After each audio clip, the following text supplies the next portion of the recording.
तो मैंने कुछ दिन पहले ये न्यूज बताई थी कि स्टीव रॉजर्स का कैप्टन अमेरिका एक प्रोजेक्ट पर वापस आ सकता है और वो मोस्ट प्रोबेबली मूवी हो सकती है और उसी के बारे में हम इस वीडियो में बात करेंगे। लेकिन उस पर बात करने से पहले ये एक वार्निंग कि ये कोई कंफर्म न्यूज नहीं है, ये एक रूमर है जो कि गलत भी हो सकता है, तो अपनी आशाएं ना बढ़ाते हुए इस वीडियो को एंजॉय करें। तो हमने स्टीव रॉजर्स जो कि अभी कैप्टन अमेरिका नहीं रहा उसको लास्ट टाइम एंड गेम में देखा था और वो वहां पे बूढ़ा हो चुका था, क्योंकि जब वो पास में गया स्टोन्स रिटर्न करने के लिए तो वो वही रुक गया और पेगी के साथ अपनी लाइफ स्पेंड की और अभी प्रेजेंट के एमसीयू में वो जिंदा है, क्योंकि हमने उसकी डेथ को लेकर अभी तक कोई रेफरेंस नहीं देखा एमसीयू की बाकी सीरीज या मूवीज में। तो इस रूमर के हिसाब से कैप्टन अमेरिका का ये प्रोजेक्ट का नाम नोमैड होगा। तो नोमैड क्या है? नोमैड कैप्टन अमेरिका का एक वर्जन है जो कि हमने इन्फिनिटी वॉर में देखा था, जबकि वो एवेंजर्स का पार्ट नहीं था और गवर्नमेंट उसके पीछे पड़ी थी और उसने अपने बाल और दाढ़ी बढ़ा ली थी। तो नोमैड होगा किस बारे में? तो सोर्स के हिसाब से ये प्रोजेक्ट मल्टीवर्स और टाइमलाइन से डील करेगा और हमें यहाँ एवेंजर्स के हीरोज के अलग अलग वर्जन दिख सकते हैं और ये सेट होगा एवेंजर्स सीक्रेट वॉर्स के पहले। तो ऐसा कहा जा रहा है कि ये प्रोजेक्ट पुरानी एवेंजर्स की टीम को, जिसमें कि iron man, captain America, black window, Thor, Hulk और हॉकाई थे, उस टीम को रिवाइव करेगा एमसीयू में फिर से। और सोर्स ने ये भी मेंशन किया है कि उसी टीम को हम आगे भी देखेंगे बाकी प्रोजेक्ट्स में और मेरे हिसाब से ये प्रोजेक्ट होगा एवेंजर्स सीक्रेट वॉर्स। और अगर हम देखें तो इनमें से आयरन मैन और ब्लैक विडो मर चुके हैं, यानी कि अगर ये लोग कैप्टन अमेरिका को फिर से जवान कर देते हैं, आयरन मैन और ब्लैक विडो को जिंदा कर देते हैं, तो पुरानी एवेंजर्स की टीम वापस आ सकती है। और इस रूमर में ये भी कहा गया है कि स्कारलेट जॉनसन रिटर्न कर सकती है एज ब्लैक विडो। कैसे,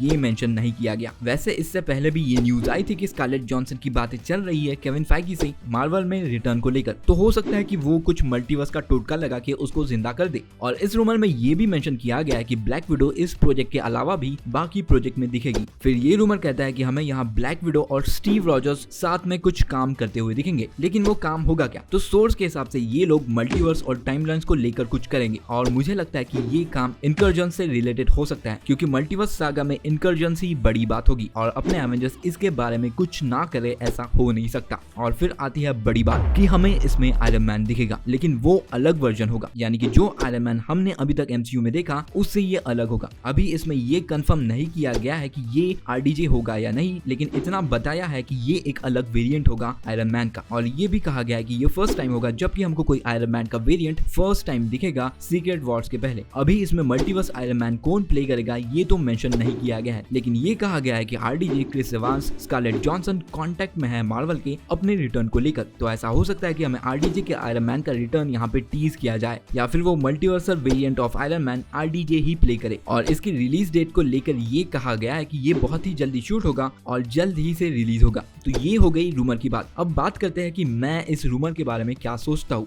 तो देखो, मार्वल का अभी सबसे बड़ा गोल है, यानी कि सबसे बड़ी मूवी है, वो है एवेंजर्स सीक्रेट वॉर्स और वो डेफिनेटली चाहेंगे कि वो ज्यादा से ज्यादा पैसा कमाए, इवन एंड गेम से भी ज्यादा, जो कि एमसीयू की पीक थी। लेकिन एंड गेम को कोई मूवी कैसे टॉप कर सकती है? एंड गेम मार्वल की 10 साल की मेहनत का रिजल्ट था और उसमें उन्होंने एमसीयू के सारे कैरेक्टर्स को साथ लाया और साथ में काम कराया, जो कि बहुत ही बढ़िया था और एक once in a lifetime experience था। तो आप इस चीज से ऊपर कैसे जा सकते हो? सीक्रेट वॉर्स में हम जो अभी एवेंजर्स दिख रहे हैं, जैसे कि शैंग-ची, मिस मार्वल, कैप्टन मार्वल और बाकी लोग, ये लोग तो दिखेंगे ही, लेकिन क्या बस इन लोगों को लेकर मूवी बना देने से वो एंड गेम से बड़ी होगी? नहीं, बिल्कुल नहीं। तो फिर क्या कर सकते हैं? मल्टीवर्स वाले हीरोज को लाते हैं और बहुत से अलग अलग वर्जन्स लाते हैं सुपर हीरोज के, जैसे कि एवेंजर्स की अल्टरनेट टीम या आयरन मैन का अल्टरनेट वर्जन, और बाकी सारे पुराने हीरोज को भी लाते हैं, जैसे कि टोबी मैगवायर का स्पाइडरमैन, एक्समैन और अपने ओजी एवेंजर्स को। तब शायद से ये मूवी एंड गेम को टॉप कर सकती है। और अगर ये लोग एकदम से आरडीजे के आयरन मैन या किसी बाकी पुराने हीरोज को दिखा देते हैं और वो भी बस 5 मिनट के लिए लास्ट के बैटल में, तो क्या मजा आएगा। लेकिन स्पाइडरमैन नो वे होम जैसे अगर कोई सेटअप होगा जिसमें कि उन हीरोज के भी कोई बैक स्टोरी होगी और उनके पास भी ज्यादा कुछ करने को होगा, तो मजा आएगा। और मेरे हिसाब से ये रूमर में जो प्रोजेक्ट है वो वही करने का ट्राई कर रहा है कि वो पुराने एवेंजर्स जो कि सीक्रेट वॉर्स में दिखने वाले हैं उनको सेटअप करने का काम ये सीरीज कर सकती है, जो कि अगर ऐसा होता है तो बहुत बड़ी बात होगी। और अगर ये लोग कैप्टन अमेरिका की स्टोन्स को रिटर्न करने वाली स्टोरी को फिर से अच्छे से दिखाते हैं तो वहीं पे ये लोग बहुत सी बातें समझा सकते हैं, जैसे कि मरने वाले सुपर हीरोज कैसे वापस आएंगे। और ये कोई नई बात नहीं है कि मरने वाले सुपर हीरोज बाद में वापस आए हैं, ये हमने देखा लोकी के साथ और गमोरा के साथ, जो कि बिल्कुल सेम वे में मरी थी जैसे कि ब्लैक विडो की डेथ हुई थी। लेकिन इसमें सबसे बड़ा चैलेंज होगा आयरन मैन को वापस लाना, क्योंकि उसकी स्टोरी बहुत अच्छे से एंड की गई थी और उसके रिटर्न को जस्टिफाई करने के लिए आपको बहुत ही स्ट्रॉन्ग स्टोरी चाहिए, जो कि यह नोमैड प्रोजेक्ट कर सकता है। तो मेरे हिसाब से इस रूमर के सच होने के 50-50 चांसेस है, क्योंकि अगर इनको एंड गेम को टॉप करना है तो पुराने हीरोज को वापस लाना ही पड़ेगा। तो हो सकता है कि ये रूमर सच हो, या फिर ये भी हो सकता है कि ये गलत हो, और मैं तो चाहूंगा कि ये सच हो, क्योंकि पुराने हीरोज की टीम वापस से कौन नहीं देखना चाहेगा। तो अगर आपको ये जानना है कि फेज 5 में क्या होने वाला है, उसके लिए ये वीडियो देखो, और अगर ये वीडियो पसंद आया हो तो लाइक करो और सब्सक्राइब करो।